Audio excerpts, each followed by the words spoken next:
ಇವತ್ತಿನ ವಿಡಿಯೋದಲ್ಲಿ ಒಂದು ಸ್ವೀಟ್ ಕಾರ್ನಿಂದ ತುಂಬ ರುಚಿಯಾಗಿರುವಂತಹ ಹಾಗೆಯೇ ಆರೋಗ್ಯಕರವಾದ ಒಂದು ಬ್ರೇಕ್ಫಾಸ್ಟ್ ರೆಸಿಪಿ ತೋರಿಸ್ತಾ ಇದ್ದೀನಿ. ಸಿಹಿ ಕಡುಬು ತುಂಬಾ ರುಚಿಯಾಗಿರುತ್ತೆ. ಚಿಕ್ಕವರಿಗಂತಲ್ಲ ದೊಡ್ಡವರಿಗೂ ಸಹ ತುಂಬಾ ಇಷ್ಟ. ಸ್ವಲ್ಪನೂ ಎಣ್ಣೆ ಬಳಸಿಲ್ಲ, ತುಂಬಾ ರುಚಿಯಾಗಿರುವಂಥ ಒಂದು ಬ್ರೇಕ್ಫಾಸ್ಟ್ ರೆಸಿಪಿ. ಇದಕ್ಕೆ ನಾನು 2 ಕಾರ್ನನ್ನು ತಗೊಂಡಿದ್ದೀನಿ. ನಂತರ ಅದರ ಮೇಲ್ಭಾಗವನ್ನು ಕಟ್ ಮಾಡ್ಕೊಳ್ತಾ ಇದ್ದೀನಿ. ಏಕೆಂದರೆ ಅದರ ಸಿಪ್ಪೆ ಏನಿದೆ ಅದನ್ನು ಬಿಸಾಡುವುದಿಲ್ಲ. ಅದಕ್ಕೆ ಅದನ್ನು ಸಹ ಬಳಸ್ಕೊಳ್ಳೋದ್ರಿಂದ ನಿಧಾನಕ್ಕೆ ಆ ಸಿಪ್ಪೆಯನ್ನು ತೆಗಿಬೇಕು. ನೋಡಿ, ಇದನ್ನು ಬಿಸಾಡಬಾರ್ದು. ಅದನ್ನು ಸಹ ನಾನು ಕಡುಬಿಗೆ ಬಳಸ್ಕೊಳ್ತಾ ಇದ್ದೀನಿ. ಅದರಿಂದ ಹಾಗೇ ಇಡಬೇಕು.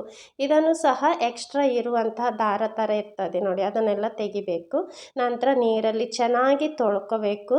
ಸ್ವಲ್ಪ ಉಪ್ಪು ಹಾಕ್ಕೊಂಡು ತೊಳ್ಕೊಂಡ್ರೆ ಇನ್ನೂ ಒಳ್ಳೆಯದು. ನಂತರ ನೋಡಿ, ಚೆನ್ನಾಗಿ ತೊಳ್ಕೊಂಡಿದ್ದೀನಿ ನಾನು. ನಂತರ ಆ ಸಿಪ್ಪೆ ಏನಿದೆ ಅದನ್ನು ಸಹ ನೀರಲ್ಲಿ ಚೆನ್ನಾಗಿ ತೊಳಿಬೇಕು. ಅದನ್ನು ನೋಡಿಕೊಂಡು ಬಳಸಿ. ತುಂಬ ಚೆನ್ನಾಗಿರುವಂತಹ ಸಿಪ್ಪೆನ ಮಾತ್ರ ಬಳಸ್ಕೊಳ್ಳಿ. ಅದರ ಎಲೆಗಳು ಸ್ವಲ್ಪ ಅಗಲ ಇರುವ ಹಾಗೆ ನೋಡಿಕೊಂಡು ಅದನ್ನು ಮಾತ್ರ ಯೂಸ್ ಮಾಡ್ಕೊಳ್ಳಿ. ನಂತರ ನೋಡಿ, ತೊಳೆದು ಅದನ್ನು ಸೈಡ್ ಇಟ್ಕೊಳ್ತಾ ಇದ್ದೀನಿ. ನಂತರ ಕಾರ್ನನ್ನು ತುರಿದು ಬಿಟ್ಟು ಬಳಸ್ಕೊಳ್ತಾ ಇದ್ದೀನಿ. ನೀವು ಕಾರ್ನನ್ನು ಇಡೀ ಕಾಳು ಹಾಗೇನಾದರೂ ಇದ್ದರೆ ರುಬ್ಬಿಟ್ಟು ಸಹ ಅದನ್ನು ಬಳಸ್ಕೋಬೋದು. ನಾನು ಈ ರೀತಿ ತುರಿತಾ ಇದ್ದೀನಿ. 2 ಸಹ ಬಳಸ್ಕೊಳ್ತಾ ಇದ್ದೀನಿ. 2 ಕಾರ್ನನ್ನು ತುರಿದು ಬಿಟ್ಟು ನೋಡಿ, ಇಷ್ಟ ಆಗಿದೆ. ಈ ರೀತಿಯಲ್ಲಿ ಇದೆ ನೋಡಿ. ಇದಕ್ಕೆ ನಾನು 1 ಕಪ್ಪಷ್ಟು ಬೆಲ್ಲವನ್ನು ಹಾಕ್ಕೊಳ್ತಾ ಇದ್ದೀನಿ. ಸಿಹಿ ಜಾಸ್ತಿ ಬೇಕನ್ನೋರು ಜಾಸ್ತಿ ಹಾಕ್ಕೊಳ್ಳಿ.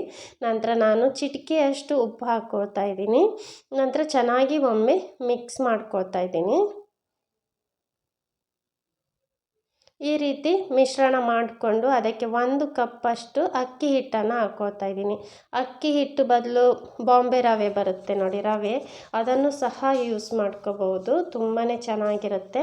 ಸ್ವಲ್ಪ ನೀರು ಆಯಿತು ಅನಿಸಿದ್ರೆ ಇನ್ನೊಂದು ಸ್ವಲ್ಪ ಅಕ್ಕಿ ಹಿಟ್ಟನ್ನು ಹಾಕ್ಕೋಬೋದು. ನೋಡಿ, ನಾನು ಸ್ವಲ್ಪ ಅಕ್ಕಿ ಹಿಟ್ಟನ್ನು ಹಾಕ್ಕೊಂಡು ಇನ್ನೊಮ್ಮೆ ಚೆನ್ನಾಗಿ ಮಿಕ್ಸ್ ಮಾಡ್ಕೊಳ್ತಾ ಇದ್ದೀನಿ. ಈ ಸ್ಟೇಜಲ್ಲಿ ನೀವು ಸ್ವಲ್ಪ ಉಪ್ಪು ಮತ್ತು ಬೆಲ್ಲ ಸಾಕಾ ಏನಂತ ನೋಡ್ಕೋಬೇಕು. ಕಡಿಮೆ ಆದರೆ ಎಕ್ಸ್ಟ್ರಾ ಹಾಕ್ಕೊಳ್ಳಿ. ಇದಕ್ಕೆ ಸ್ವಲ್ಪ ಸಿಹಿ ಜಾಸ್ತಿ ಇದ್ದರೆ ತುಂಬ ಚೆನ್ನಾಗಿರುತ್ತೆ. ನೋಡಿ, ಈ ರೀತಿ ಮಿಕ್ಸ್ ಮಾಡ್ಕೋಬೇಕು. ಉಂಡೆ ಆಕಾರ ಬರಬೇಕು. ನಾನಿಲ್ಲಿ ಟೋಟಲಾಗಿ 1.5 ಕಪ್ಪಷ್ಟು ಅಕ್ಕಿ ಹಿಟ್ಟನ್ನು ಬಳಸ್ಕೊಂಡಿದ್ದೀನಿ. ನಂತರ ಈ ರೀತಿ ಸ್ಟ್ರಿಪ್ಸ್ ಥರ ಅದನ್ನು ಕಟ್ಕೋಬೇಕು. 2 ಸ್ಟ್ರಿಪ್ಸನ್ನು ಈ ರೀತಿ ಕಟ್ಟಿ ಇಟ್ಕೋಬೇಕು. ಕಡುಬನ್ನು ಕಟ್ಟಲಿಕ್ಕೆ ಯೂಸ್ ಮಾಡ್ಕೊಳ್ತಾ ಇದ್ದೀನಿ ನಾನು ಇದನ್ನು. ನೋಡಿ, ಈ ರೀತಿಯಲ್ಲಿ. ನಂತರ ಉಂಡೆ ಆಕಾರ ಮಾಡ್ಕೋಬೇಕು. ಹಿಟ್ಟನ್ನು ಈ ರೀತಿ ಆ ಸಿಪ್ಪೆ ತೆಗೆದಿಟ್ಕೊಂಡಿದ್ನಲ್ಲ ಅದರಲ್ಲಿ ಈ ರೀತಿ ಹರಡಿಬಿಟ್ಟು ಕ್ಲೋಸ್ ಮಾಡ್ಕೋಬೇಕು. ಈ ರೀತಿ ಕ್ಲೋಸ್ ಮಾಡ್ಕೊಳ್ಳಿ. ನಂತರ ಆ ಸ್ಟ್ರಿಪ್ಸಿಂದ ಈ ರೀತಿ ಕಟ್ಕೋಬೇಕು. ನೋಡಿ, ತುಂಬಾ ರುಚಿಯಾಗಿರುತ್ತೆ. ಮಕ್ಕಳಿಗೆ ದೊಡ್ಡವರಿಗೆ ಎಲ್ರಿಗೂ ತುಂಬಾ ಇಷ್ಟ ಆಗುತ್ತೆ. ತುಂಬ ಸುಲಭವಾಗಿ ಮಾಡ್ಕೋಬಹುದು. ನೋಡಿ, ಈ ರೀತಿ ಕಟ್ಬಿಟ್ಟು ದಿನ ಒಂದೇ ರೀತಿ ಅಡುಗೆ ತಿನ್ನೋದಕ್ಕಿಂತ ಸ್ವಲ್ಪ ಡಿಫ್ರೆಂಟಾಗಿ ಏನಾದರೂ ಹೆಲ್ದಿಯಾಗಿರುವಂಥದ್ದು ಮಾಡ್ಕೊಂಡು ತಿಂದರೆ ತುಂಬಾ ಖುಷಿಯಾಗುತ್ತೆ. ನೋಡಿ, ಸ್ವಲ್ಪ ನೀರು ಹಾಕ್ಕೊಳ್ತಾ ಇದ್ದೀನಿ. 3 ಕಪ್ಪಷ್ಟು ನೀರು ಹಾಕ್ಕೊಳ್ತಾ ಇದ್ದೀನಿ. ಇಡ್ಲಿ ಪಾತ್ರೆ ತೊಗೊಂಡಿದ್ದೀನಿ ನಾನು. ಚೆನ್ನಾಗಿ ಕುದಿ ಬಂದ ನಂತರ ನಾವು ಮಾಡಿ ಇಟ್ಕೊಂಡಿರುವಂತಹ ಕಾರ್ನನ್ನು ಇದರ ಜೊತೆ ಬೇಯಿಸ್ಕೋಬೇಕು. ನೋಡಿ, ಹಬೆಯಲ್ಲಿ ಬೇಯಿಸ್ಕೊಳ್ತಾ ಇದ್ದೀನಿ ನಾನು. ಒಂದು 5 ನಿಮಿಷ ಮೀಡಿಯಮ್ ಫ್ಲೇಮಲ್ಲಿ ಬೇಯಿಸ್ಕೋಬೇಕು. ನಂತರ ಒಂದು 10 ನಿಮಿಷ ಲೋ ಫ್ಲೇಮಲ್ಲಿ ಬೇಯಿಸ್ಕೋಬೇಕು. ಆವಾಗ ತುಂಬ ಚೆನ್ನಾಗಿ ಒಳಗಡೆ ಎಲ್ಲ ಚೆನ್ನಾಗಿ ಬೇಯ್ತದೆ.